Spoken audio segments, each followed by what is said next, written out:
एक व्यक्ति ने बोला कि राम नाम में इतना दम होने के बाद भी लोगों के दुख दूर नहीं हो रहे, तो क्या करना चाहिए?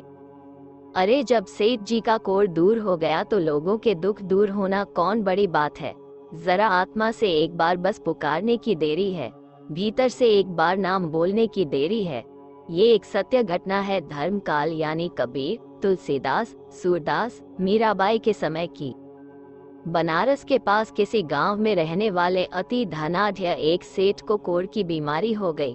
उस समय में कोढ़ की बीमारी यानी आज के कैंसर से भी बुरी।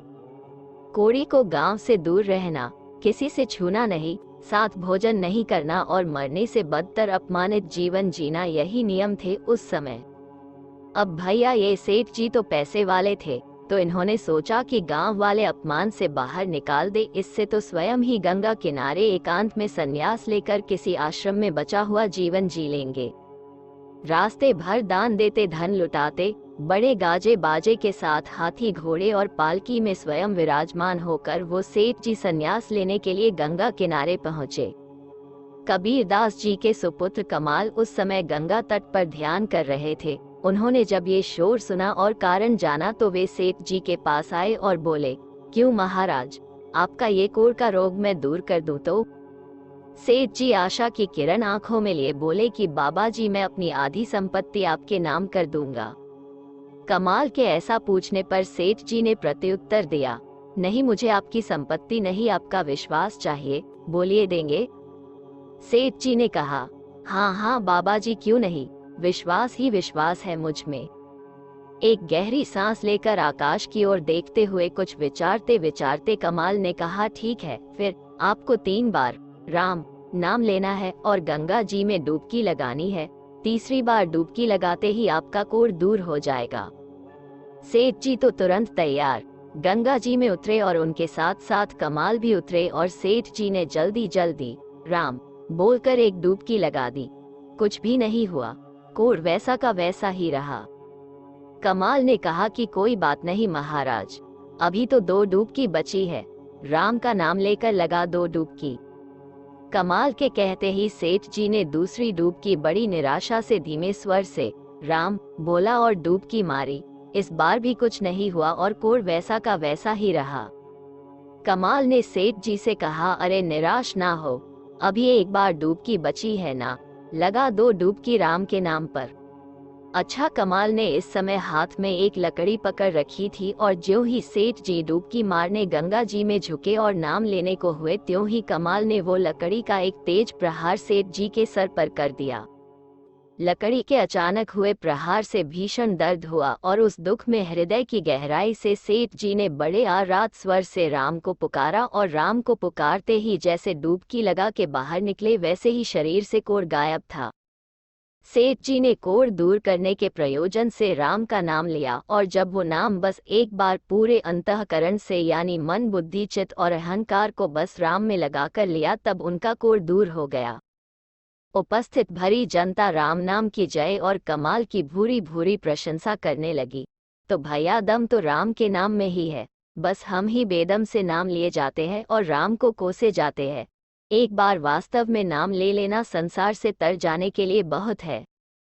जैसे इस दोहे में कहा गया है कि राम राम कही जे जमुआही, तिन्हि न पाप पुंज समुआही। अरे जो उबासी आलस लेते समय भी अगर राम राम कह देना तो उसके कई जन्मों के पाप कटने लगते हैं। इस जन्म के नए पाप उसके पास नहीं आ पाते। सादर सुमिरन जे नर करही, भव बारिधि गोपद इव तरही। फिर इस राम के नाम का जो श्रद्धा और विश्वास से स्मरण करेंगे तो वो ऐसे ही इस 84 लाख योनियों वाले संसार समुद्र से बड़ी सरलता से पार चले जाएंगे, जैसे गौ माता के पैरों से हुए छोटे से गड्ढे से पार हो जाते हैं। मेरे महाराज जी कहते हैं कि कहीं से तो शुरू करना है ना। झूठा ही राम राम राम राम कहते जाओ, बेमन से ही सही राम राम राम राम कहते जाओ। एक दिन आएगा जब राम की असीम दया हो जाएगी और अंतरात्मा से राम का नाम निकलेगा जो निर्वाण पूर्ण आनंद परम विश्राम प्रदान करवा देगा। तो करे ये कि हर आती जाती श्वास के साथ राम राम राम राम की माला जपना शुरू करें। दोष आपके जप में है, राम के नाम में नहीं। राम नाम के जाप से परम सुख की प्राप्ति होती है। राम नाम में सारा संसार व्यापक है। राम नाम के जाप करने वाले मनुष्य में एक अद्भुत तेज आ जाता है, जिसके पास बैठने मात्र से ही सकारात्मकता की अनुभूति होती है। मन से राम नाम के जाप से मनुष्य में एक अलौकिक शक्ति आ जाती है, जिसके बाद मनुष्य में कोई और इच्छा नहीं रहती और राम नाम लिखने से बहुत फायदा होता है। हनुमान जी हर समय राम का नाम जपते हैं, भाग्योदय होता है, संकट दूर होते हैं। किसी भी अनिष्ट ग्रह की पीड़ा से बचने के लिए रोज कम से कम 108 बार राम का नाम अवश्य देखना चाहिए, जिसका कि वैज्ञानिक आधार है। राम नाम की सबसे बड़ी महिमा ये है कि राम नाम कहीं पर भी कभी भी लिया जा सकता है। राम नाम ही मुक्ति का मार्ग है। हर जगह राम नाम की महिमा का गुणगान है। राम नाम तो सबसे बड़ा मंत्र है।